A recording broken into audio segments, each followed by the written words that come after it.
Artinya tidak ada sesuatu yang sia-sia. Kalau ada seseorang menyakiti Anda, justru itu aset amal jariah Anda. Lakukan doa yang baik. Jangan ucapkan yang buruk. Mulai dari diri kita sendiri. Diri kita. Bismillahirrahmanirrahim. Bab memaafkan dan berpaling dari orang-orang bodoh. Bab ini mulia sekali. Tentu berat bagi orang yang tidak menggunakan keimanan di saat dia harus memaafkan orang yang berbuat salah pada dia. Kalau kita berjalan dengan akal manusia, apalagi ditunggangi dengan bisikan-bisikan syaitan, kita akan berpikir, untuk apa saya maafkan? Dia sudah menggibah saya, dia sudah memfitnah saya, dia sudah menyakiti saya, dan apapun alasannya. Namun Islam yang merupakan agama dari Sang Pencipta Allah Subhanahu wa taala dan satu-satunya agama yang Allah ridhai, sebagaimana Allah jelaskan dalam surah Al-Maidah surah nomor 5 ayat 3, potongan ayat 3 yang bunyinya al-yauma akmaltu lakum dinakum, hari ini aku sempurnakan agama kalian, wa atmamtu 'alaikum ni'mati, dan aku sempurnakan juga nikmatku pada kalian, wa raditu lakumul islam madina, dan aku ridho Islam sebagai agama kalian. Ini menjelaskan kepada kita sebagaimana Allah perintahkan, justru di saat itu kita disuruh memaafkan. Subhanallah, hasil survei di masa kita sekarang dengan berkembangnya teknologi, ternyata orang yang bisa mengontrol emosinya, orang yang bisa mudah memaafkan dan lapang dada, justru itu yang banyak selamat dari penyakit-penyakit kronis yang banyak menimpa orang di masa kita sekarang. Justru itu yang menjauhkan seseorang dari penuaan dini. Ya. Dan juga hubungan dia dengan Tuhannya Allah Subhanahu wa taala baik karena Allah perintahkan untuk itu, dan hubungan dengan manusia pun jadi baik. Dan di sini dikatakan bab memaafkan dan berpaling dari orang-orang bodoh. Maksudnya orang-orang yang menggunjing kita, yang memfitnah kita, menyakiti kita, orang bodoh. Mereka itu orang-orang yang tidak faham. Kalau mereka faham, mereka tidak akan melakukannya.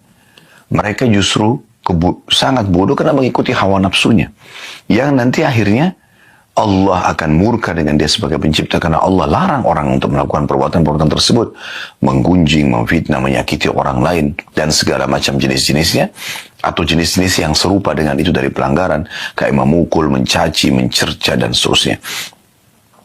Dan juga dia akan merusak hubungan dia dengan manusia. Orang yang dia gunjing, orang yang dia fitnah, orang yang dia sakiti, itu akan membenci dia. Dan orang-orang yang disakitin ini punya masa, punya keluarga, punya teman-teman yang bisa dia pengaruhi juga untuk membenci orang tersebut. Oleh karena itu, apa manfaatnya?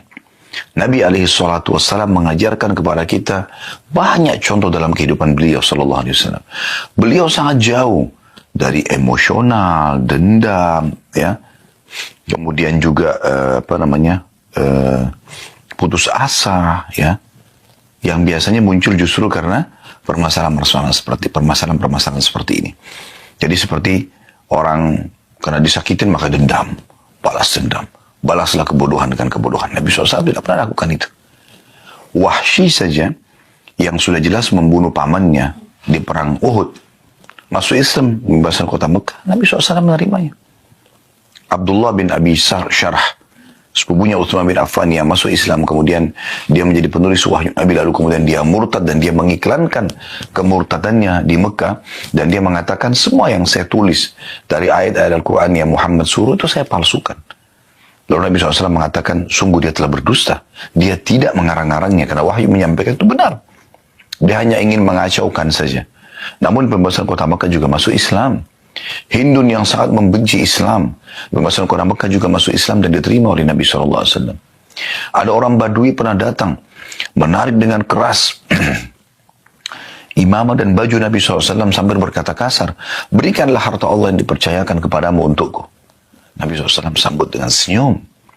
Jadi ternyata sifat seperti ini karakter seorang mukmin, bukan menandakan dia lemah, tapi justru dia tidak menanggapi kebodohan orang-orang dengan kebodohan juga. Kalau seandainya ada orang yang menggunjing kita, lalu kita balas dengan gunjing, dia buruk, dia berdosa, dia dibenci, sama juga kita. Kalau dia memfitnah, lalu kita ikut juga memfitnah, maka sama saja posisi kita, tidak ada bedanya satu sama yang lain. Kalau dia menyakiti, kita juga menyakiti, sama saja. Ya. Bahkan dalam sebuah hadis, ya, dikatakan kalau seandainya seseorang itu terzalimi di dunia, kemudian dia tidak membalasnya, maka dia akan mengambil haknya sempurna pada hari kiamat nanti. Kalau dia sempat membalas, maka Allah akan melihat kadar balasan dia. Apakah kadar balasan dia itu sesuai dengan serangan yang datang kepada dia? Kalau misalnya balance, berimbang, maka selesai, impas. Yang menzalimi tidak akan dituntut, yang juga terzalimi tidak akan dituntut karena sudah membalas di dunia. Tapi sebaliknya, kalau seandainya orang yang disakiti ini di dunia membalas lebih besar daripada serangan yang sampai kepadanya, misal si B mencaci, menggunjing si A, lalu si A membalas dengan membunuh si B, kan membunuh lebih besar daripada menggunjing. Maka pada hari kiamat dia justru yang akan dituntut oleh Allah karena hukuman yang diberikan kepada orang yang menyakiti dia itu lebih besar. Coba Anda bayangkan, artinya tidak ada sesuatu yang sia-sia. Kalau ada seseorang menyakiti Anda, justru itu aset amal jariah Anda. Mungkin dari situ Anda akan menambah derajat yang tinggi di surga.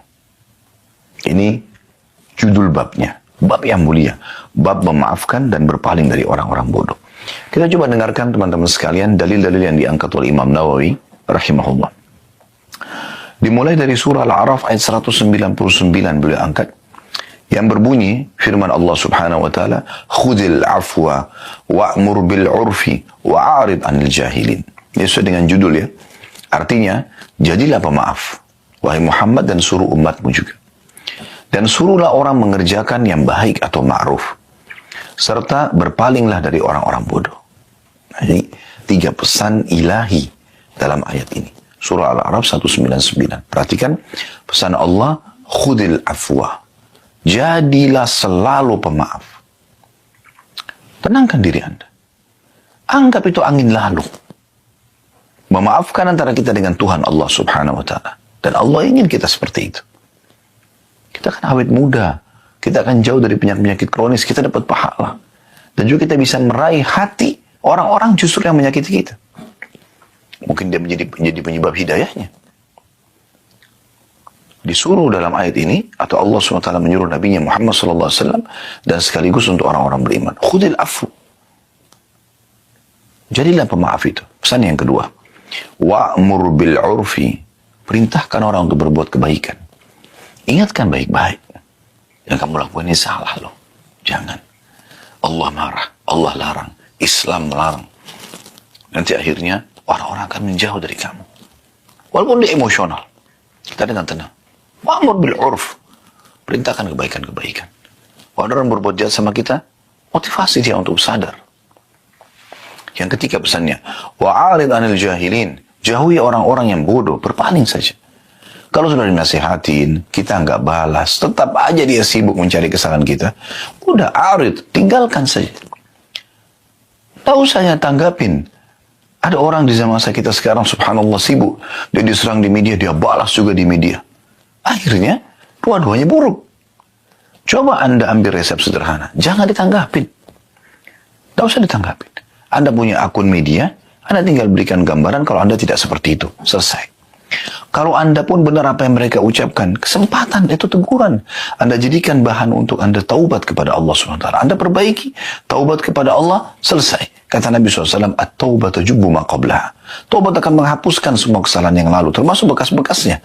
Artinya, Allah Azza wa Jalla akan, ya, dengan kita taubat, akan memperbaiki keadaan itu. Walaupun tadinya kita salah. Ini sederhana. Ayat yang kedua, surah Al-Hijr ayat 85. Allah juga memerintahkan Nabi Muhammad SAW, fasfahis safhal jamil. Maka maafkanlah mereka dengan cara yang baik. Nah, ini juga pesan penting ini ya. Safhal jamil maksudnya pemaafan yang baik. Bukan, udah saya maafin. Enggak. Alhamdulillah. Kalau kamu sudah menyadari kesalahan kamu, saya maafin. Tulus dari hati karena Allah. Ingat, muamalah seorang muslim sama Tuhannya. Di depan dia ini hanya sebab-sebab yang Allah datangkan. Ada tetangga yang menyakiti dia, ada teman yang menyakiti dia, pasangan hidup menyakiti dia. Allah mendatangkan mereka-mereka ini sebagai sebab. Seorang sahabat Nabi di Mekah, pada saat lagi disiksa oleh orang-orang Quraisy dan dia kesakitan. Maka orang-orang Quraisy ada yang mengatakan, ya, sesungguhnya kami menyiksa kalian karena kalian berbeda dengan agama kami. Jawaban mereka sederhana. Ketahuilah, yang membuat kalian seperti ini, kata si muslimah, ya, adalah Allah. Allah sedang menguji iman kami. Allah datangkan orang-orang untuk menguji iman kita. Tidak semuanya kehidupan mulus. Ada saja cobaan-cobaan yang datang. Tapi Allah memberikan kita cara. Fasfahis safal jamil. Ya. Maafkan dengan cara yang baik. Rangkul permintaan maaf. Rangkul taubatnya seseorang. Ya. Pengembalian hak Anda walaupun sudah berlalu dengan baik. Ingat, itu perintah Sang Pencipta Allah. Kita bermuamalah dengan Allah Subhanahu wa ta'ala yang selalu menilai hamba-hambanya dan mengawasinya. Sifat Allah Al-Hayyul Qayyum, Maha hidup dan selalu mengurus hamba-hambanya.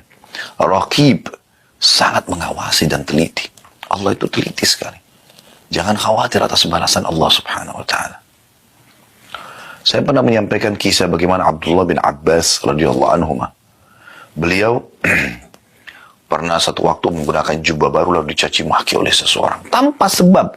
Ketemu di jalan tiba-tiba, mentang-mentang kamu itu keturunan keluarga Rasulullah, mentang-mentang kau sahabat Nabi, mentang-mentang. Abdullah bin Abbas diam, tidak jauh. Orang-orang di sekitarnya sudah jengkel nih, murid-muridnya segala macam. Ini siapa orang ini? Mencaci maki seorang ulamanya, sahabat dan ulamanya muslimin, keluarga Nabi SAW.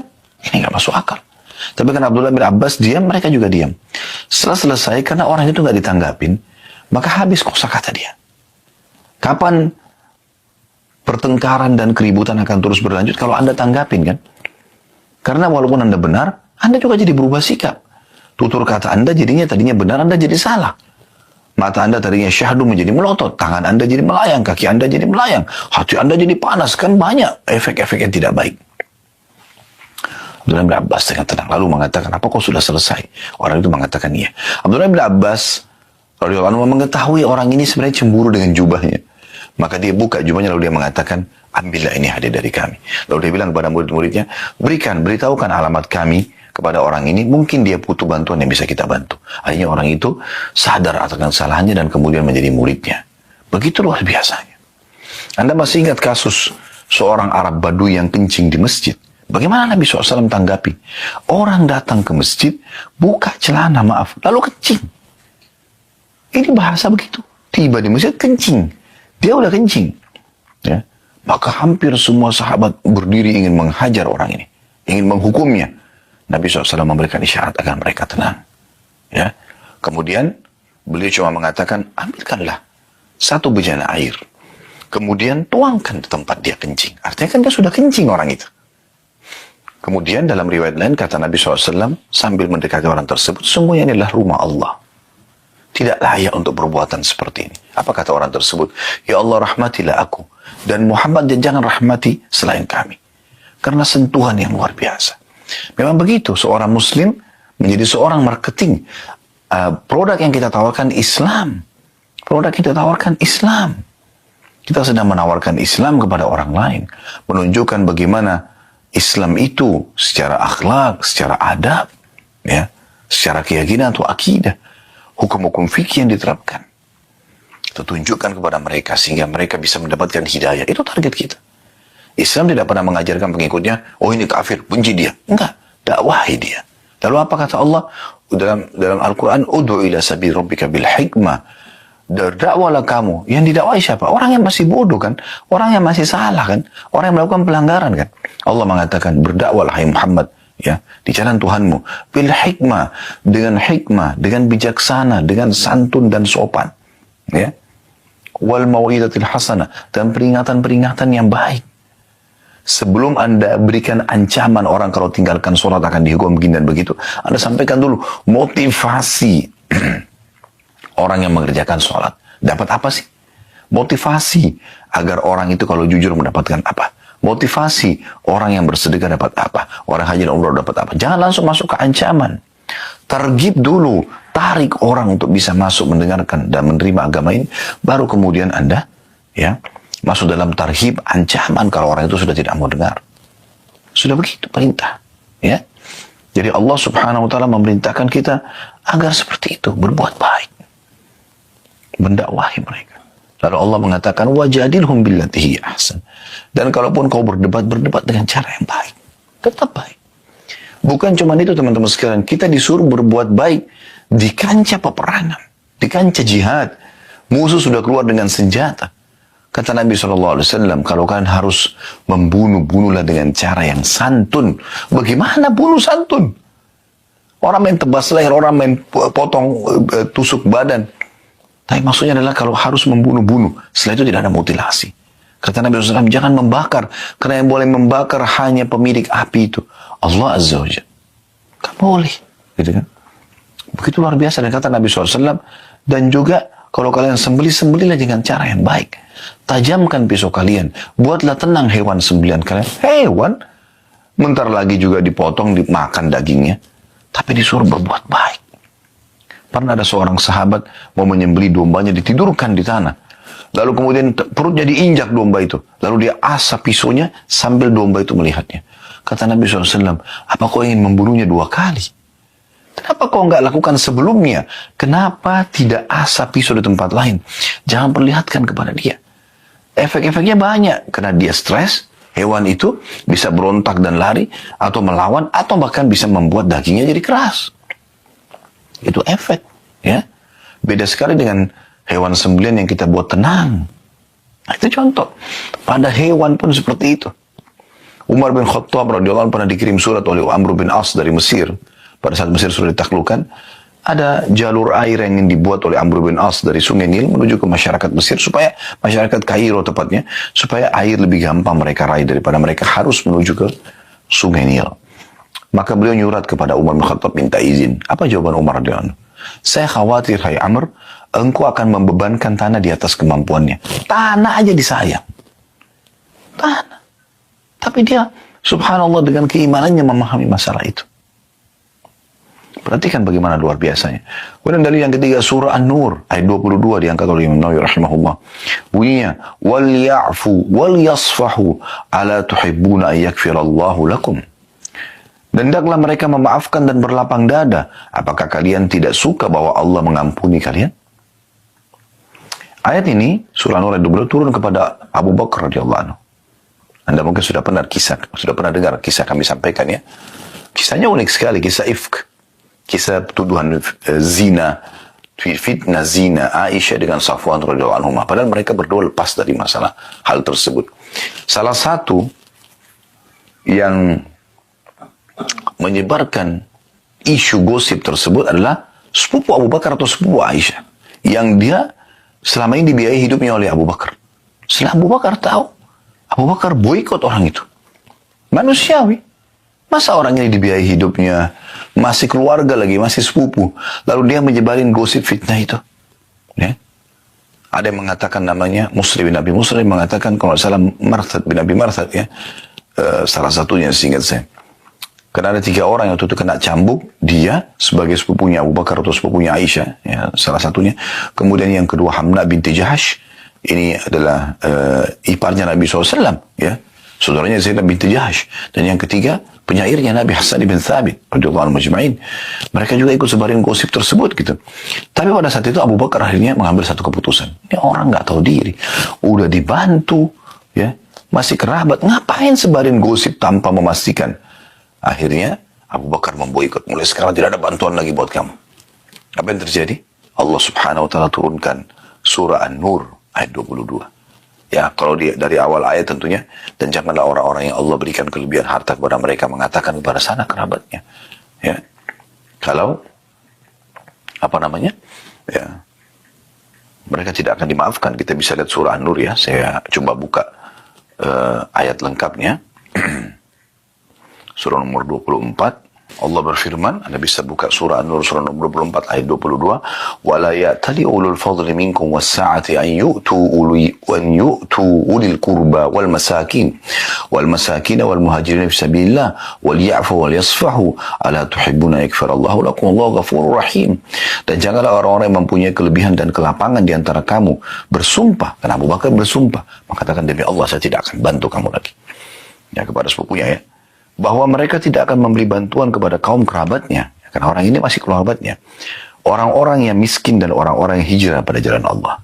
Dan hendaklah mereka memaafkan dan berlapang dada. Coba bayangkan, anaknya sudah digosipin fitnah, menjadi sumber gosip yang sangat besar pada saat itu di kota Madinah. Istri Nabi selingkuh.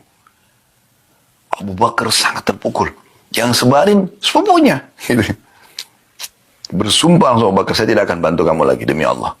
Maka Allah menyuruh apa? Perhatikan. Dan janganlah orang-orang yang mempunyai kelebihan, harta, dan kelapangan. Ya, di antara kamu bersumpah bahwa mereka tidak akan memberikan bantuan kepada kaum kerabatnya. Ini orang. Ya, orang-orang miskin, dia juga miskin. Dan orang-orang yang hijrah pada jalan Allah. Dia termasuk hijrah dari Mekah. Ya, orang Mekah ini, muhajirin. Dan bahkan ikut di Badr. Maka Allah mengatakan, hendaklah mereka memaafkan dan berlapang dada, apakah kamu tidak ingin bahwa Allah mengampunimu? Dan Allah maha pengampun lagi maha penyayang. Ya. Subhanallah, pada saat turun ayat ini, kata Abu Bakar sambil menangis, betul Tuhanku, aku ingin engkau memaafkanku. Maka dia pun membayar sumpahnya. Ya. Kemudian setelah itu dia kembali memberikan bantuan kepada sepupunya yang tadi, ya, menyebarin gosip, ya, dan dia maafkan. Dan tentu dia tetap kena hukuman sepupunya Abu Bakar itu, ya, kena cambuk, menyebarin gosip 80 derah gitu. Nah, ini poin yang luar biasa. Kemudian selanjutnya teman-teman sekalian, surah Al-Imran ayat 134 yang diangkat oleh beliau, yang bunyinya wal afina 'anil nas wallahu yuhibbul muhsinin, dan orang-orang yang suka memaafkan kesalahan orang lain, dan Allah mencintai orang-orang yang berbuat kebaikan. Ya. Jadi di sini Allah mengatakan wal afina 'anil nas, yang suka memaafkan banyak manusia, bukan hanya satu orang, ya, banyak orang, berulang kali terjadi dalam hidupnya, mudah sekali memaafkan, sudahlah, gitu. Tapi tetap, ya, dia akan mendapatkan haknya di sisi Allah Subhanahu Wa Taala, ya. Dan Allah menyukai orang-orang yang berbuat kebaikan maksud di sini diantaranya adalah memaafkan orang. Kemudian surah Asy-Syura, ini dari Al-Quran yang terakhir yang diangkat oleh beliau, ayat 43. Yang bunyinya wala man sabara wa ghafara inna dzalika lamin azmil umur. Tetapi barang siapa yang bersabar dan memaafkan, sesungguhnya yang demikian itu termasuk perbuatan yang mulia. Barang siapa yang bersabar gangguan orang dan memaafkan, sudahlah, gitulah. Orang bodoh, orang nggak paham.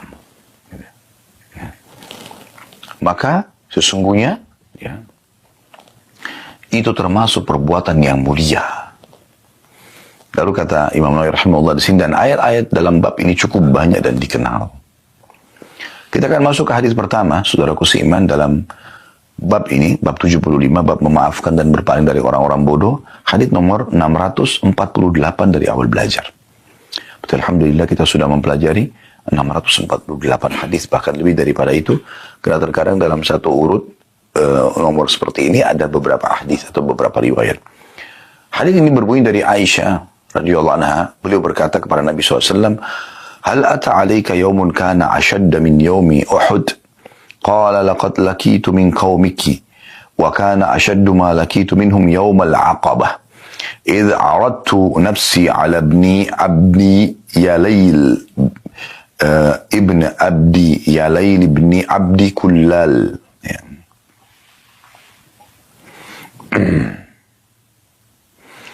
فلم يجبني إلى ما أردت فانطلقت وأنا مهموم على وجهي فلم أستفيق إلا وأنا بقرن الثعالب فرفعت رأسي وإذا أنا بسحابة قد أظلتني فنظرت فإذا فيها جبريل عليه السلام فناداني فقال إن الله تعالى قد سمع قول قومك لك وما ردوا عليك وقد بعث إليك ملك الجبال لتأمره بما شئت فيهم فناداني ملك الجبال فسلم علي ثم قال يا محمد إن الله قد سمع قول قومك لك وأنا ملك الجبال وقد بعثني ربي إليك لتأمرني بأمرك فما شئت إن شئت أطبقت عليهم الأخشبين فقال النبي صلى الله عليه وسلم بل أرجو أن يخرج الله من أصلابهم من يعبد الله وحده لا يشرك به شيئا. Kata Aisyah radhiyallahu anha, mohon maaf, apakah engkau pernah mengalami suatu hari yang lebih berat daripada perang Uhud? Beliau menjawab, sallallahu alaihi wasallam, aku benar-benar telah mendapatkan apa yang aku dapatkan dari kaummu, wahai Aisyah. Yang paling berat yang aku terima dari mereka adalah pada hari Aqabah. Ketika itu, aku menawarkan diri kepada putra Abdul Lail bin Abdul Kulal. Ternyata dia tidak menyambut apa yang aku inginkan. Maka aku pergi dengan sangat sedih sepanjang perjalananku. Aku tidak tersadarkan diri kecuali ketika sampai di Qarn Tha'alib. Ya. Ini ada tulisan footnote nomor 507, tempat ihram atau miqat bagi penduduk Najd. Juga disebut Qarnul Manazil, ya, yang berjarak sehari semalam dari kota Mekah. Aku angkat kepalaku, ternyata ada awan yang menaungiku. Aku memperhatikannya, ternyata di sana ada Jibril AS. Dia memanggilku dan mengatakan, sesungguhnya Allah Ta'ala mendengar ucapan kaummu terhadapmu dan penolakan mereka terhadapmu. Dia, Allah, mengirim malaikat penjaga gunung kepadamu agar kamu memerintahkannya untuk melakukan apa saja yang kamu kehendaki terhadap mereka. Maka malaikat penjaga gunung pun memanggilku dan mengucapkan salam. Kemudian berkata, wahai Muhammad, sesungguhnya Allah telah mendengar ucapan kaummu terhadapmu. Aku adalah malaikat penjaga gunung. Aku diutus oleh Tuhanmu kepadamu agar kamu memerintahkanku dengan perintahmu. Terserah engkau. Kalau kamu mau, aku akan menjatuhkan Akhsyabain atau dua gunung ini kepada mereka. Maka Nabi SAW bersabda, justru aku berharap semoga Allah melahirkan dari tulang sulbi mereka orang-orang yang menyembah Allah Subhanahu wa Ta'ala dan tidak menyekutukan apapun dengannya. Hadits ini riwayat Bukhari dan Muslim. Baik teman-teman sekalian, hadits ini kita jelaskan dulu secara global ya. Hadits ini memberikan gambaran kepada kita bahwasanya di pandangan para sahabat, memang yang kejadian Uhud ya, pada saat Nabi SAW memerintahkan agar 50 pemanah tidak boleh turun dari bukit pemanah, dan ternyata ada 43 orang yang memaksakan diri untuk turun dan hanya melanggar perintah Nabi SAW, dan karena itu sebabnya pasukan muslimin terpukul mundur dan banyak korban, termasuk korban adalah paman kandung beliau yang sangat beliau cintai, yaitu Hamzah radhiyallahu anhu ajma'in. Walaupun ini mati syahid, tapi tidak itu membuat Nabi berpikir kenapa harus ada seperti ini. Dan kata Umar radhiyallahu anhu, aku tidak pernah melihat Nabi SAW menangis sesedih pada saat kejadiannya Uhud, melihat jenazahnya Hamzah yang dimutilasi radhiyallahu anhu. Yang penting Aisyah sempat bertanya pada saat itu, wahai Rasulullah, ada enggak sesuatu yang lebih berat bagi anda dibandingkan hari Uhud? Maka kata Nabi SAW, ada, yaitu gangguan-gangguan dari kaum, wahai Aisyah. Kaum di sini maksudnya adalah penduduk Mekah dan sekitarnya. Terutama pada saat aku di hari Aqabah. Aqabah ini letter-letternya adalah sebuah bukit yang tinggi yang bisa dinaikin ya. Dan ini digunakan juga istilah Aqabah di tempat jumrah. Nah, biasanya di musim haji Nabi SAW menggunakan kesempatan untuk mendakwahi orang-orang gitu, ya. Tapi ternyata penolakan terjadi. Lalu Nabi SAW mengambil inisiatif, berpikir, apa ini jalan keluarnya? Lalu Nabi SAW melihat kota terdekat dengan Mekah adalah Taif. Maka beliau pun pergi ke sana dan bertemu dengan pimpinannya. Nah, tadi disebutkan, ya, nama orang tersebut ya, Ibnu Abdi, Yalail ibni Abdi Kulal, ya. Atau Kulal, maaf, Ibni Abdi Kulal. Dan ternyata dia juga menolak. Maka setelah itu Nabi SAW mengatakan, saya pun pergi meninggalkan Taif dalam kondisi saya sangat sedih, mahmum. Sedih, kenapa agama yang ditolak, padahal ini kebenaran. Nabi SAW tidak ingin kerajaan mereka, tidak ingin apapun dari mereka, cuma ingin mereka menyembah Allah dan tidak menyekutukannya sedikit pun. Maka dalam kondisi sedih seperti itu, beliau mengatakan, saya terus berjalan tanpa saya sadari saya sudah sampai di Qarnu Tha'alib, Karnul Tha'alib atau Karnul Manazil. Wilayah Najd tadi sudah disebutkan perjalanan sehari semalam dari Mekah. Jauh, jalan kaki ya. Maka Nabi SAW pada saat tiba di sana, tiba-tiba dia mendengarkan suara dari atas langit memanggil, ternyata itu adalah Jibril AS. Dan Jibril mengatakan, sungguh Tuhan Muhammad telah mendengar apa yang kamu ucapkan. Dan diutus kepada denganku, malaikat khusus mengurus seluruh gunung di muka bumi ini. Maka malaikat itu pun mengucapkan salam kepadaku, kata Nabi SAW, lalu kemudian mengatakan, hai Muhammad, Allah Tuhanmu telah mendengarkan gangguan kaummu kepadamu, penolakan mereka. Dan kalau kau ingin, perintahkan saja. Aku diutusin khusus untuk mendengar ulitahmu apa. Suruh hukum mereka seperti apa. Saya akan lakukan. Kalau kau ingin, saya akan mengambil dua gunung Akhsyabain, kemudian saya satukan supaya hancur mereka semuanya. Ada khilaf di antara ulama tentang masalah makna Akhsyabain. Apakah gunung itu adalah gunung yang ada di Mekah saja, sehingga dua gunung itu disatukan dan penduduk Mekah akhirnya kena hukuman pada saat itu, atau Akhsyabain ini bisa juga gunung di Mekah sama di Taif, jadi dua kota ini hilang dari sejarah manusia. Dalam beberapa buku sejarah saya pernah temukan, dalam beberapa athar disebutkan juga ya, riwayat bahwasanya Jibril mengatakan, kalau kau terima ini, maka akan mereka dihancurkan dan dakwamu akan menyebar. Atau kalau kau bersabar, maka juga dakwamu akan diterima, akan menyebar.